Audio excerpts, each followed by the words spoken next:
Bismillahirrahmanirrahim. Assalamualaikum warahmatullahi wabarakatuh.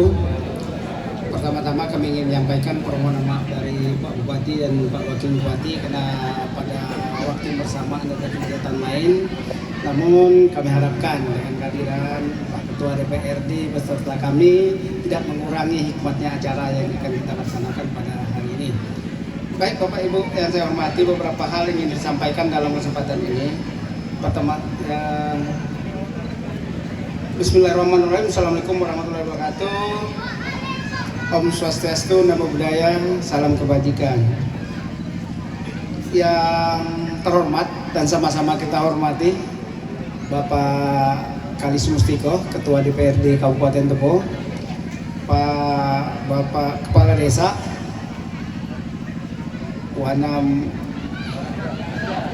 Wanarja, Bapak Kades Rimbolo, kayaknya Pak Kades Sukadama ya tidak? Kades Sukamaju ya. Yang lain ada? Oh ya. Pak Kades Kecamatan Rimbolo, Bapak Ketua BPD ada? Bapak Ibu tokoh-tokoh wanita yang hadir pada pekan ini, Bapak Sesepuh Desa Wanarja yang kami hormati, kami banggakan, sekaligus kami muliakan, Bapak Ketua Panitia dan seluruh panitia Relahut Desa Wanarja yang saya banggakan. Pertama-tama marilah kita panjatkan puji dan syukur kehadirat Allah SWT, Tuhan yang Maha Kuasa, atas berkat rahmat dan karunia-Nya jualah sehingga pada malam hari ini kita dapat hadir dalam keadaan sehat walafiat tanpa kurang satu apapun. Selanjutnya juga selawat bersalam juga tak lupa kita haturkan pada junjungan kita Nabi besar Muhammad SAW beserta keluarganya, beserta sahabatnya. Semoga kita di yaumil akhir nanti mendapat syafaat dari beliau dan diakui sebagai umatnya. Bapak, ibu-ibu yang saya hormati, pertama ada beberapa hal yang sampaikan. Pertama, HUT Desa Wana Mulia ini kita jadikan momentum. Wanarja ini kita jadikan momentum kita untuk merefleksikan bagaimana perjalanan pembangunan yang kita laksanakan selama 46 tahun ini. Selamat datang Pak Sukiman, orang tua kita. Momentum untuk merefleksikan pembangunan yang telah kita laksanakan selama lebih kurang 46 tahun. Dan dalam usia ke 46 tahun ini saya yakin Desa Wanarja ini tidak diragukan lagi. Kenapa saya bilang demikian? Karena dalam usia 43 tahun dia sudah melahirkan anak kembar lagi. Jadi Wanarja sudah melahirkan anak kembar lagi, Wana Mulia dan Wana Arum. Artinya kalau kita lihat dari pembangunan, ketika dia dimekarkan menjadi dua desa, menjadi satu desa menjadi tiga desa, ini berarti sudah mengalami pengajuan yang demikian besar. Jika dia untuk dapat dikembangkan menjadi desa yang maju dan mandiri. Kemudian saya yakin di dalam melaksanakan kegiatan pembangunan ini kebersamaan sudah juga tidak kita ragukan lagi.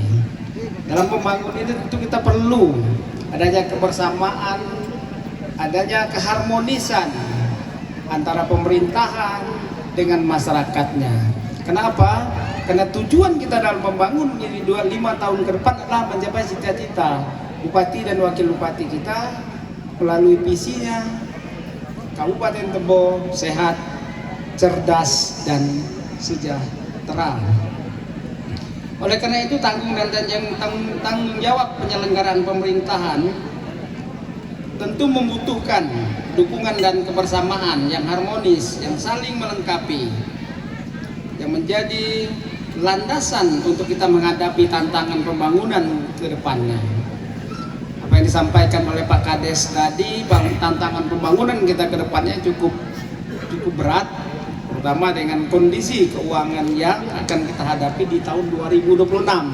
Dan ini bukan hanya dialami oleh desa Wanarja, tapi seluruh desa di dalam Kabupaten Tebo akan mengalami hal yang sama.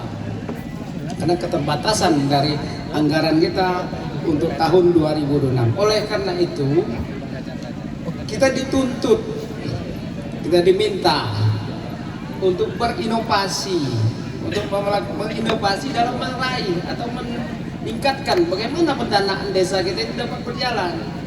Oleh karena itu beberapa desa saya yakin sudah memulai bagaimana kita dapat meningkatkan pendapatan asli desa kita supaya kita dapat membiayai pembangunan kita secara mandiri dan mengurangi ketergantungan kita dengan pemerintah pusat.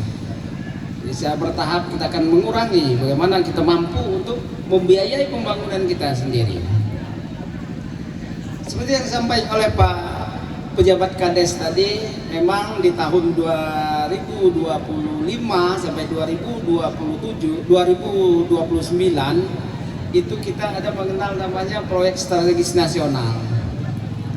Ada 3 proyek strategis nasional yang sampai ke desa kita. Pertama adalah terkaitan dengan koperasi merah putih. Yang kedua adalah makanan bergizi gratis. Yang ketiga adalah bagaimana kita ketahanan pangan kita. Ketiga proyek-proyek strategis nasional ini harus dapat kita laksanakan karena apa? Karena inilah kunci dalam upaya untuk meningkatkan kesejahteraan masyarakat.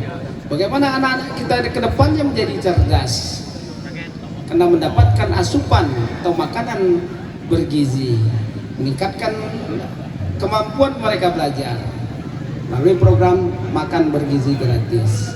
Kemudian bagaimana juga kita dalam upaya meningkatkan perekonomian masyarakat melalui pembangunan koperasi desa merah putih. Koperasi merah putih itu ada 9 unit usaha nanti akan dikembangkan dalam upaya untuk memacu perekonomian masyarakat. Dan kita untuk Kabupaten Tebo sampai kemarin itu sudah ada 43 lokasi desa untuk pembangunan gerai koperasi merah putih kita. Jadi dari 122 desa tambah 7 kelurahan kita sudah 43. Dibandingkan dengan daerah-daerah lain kita juga sudah cukup banyak desa yang mendapatkan pembangunan gerai koperasi itu. Bagaimana dengan ketahanan pangan kita?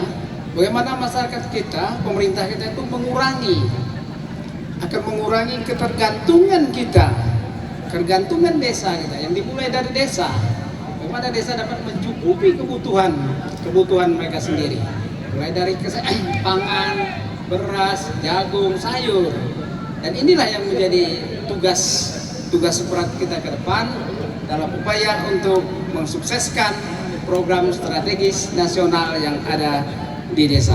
Mari kita bersama-sama, mari kita bahu-membahu, menjalin hubungan yang harmonis antara masyarakat, pemerintahan desa dan seluruh elemen tokoh masyarakat yang ada di desa. Mari kita sama-sama bekerja. Saya kira demikian Bapak hal dapat saya sampaikan. Mohon maaf apabila yang saya sampaikan tidak berkenan, dan saya akhiri dengan ucapan billahi taufiq wal hidayah. Wassalamualaikum warahmatullahi taala wabarakatuh.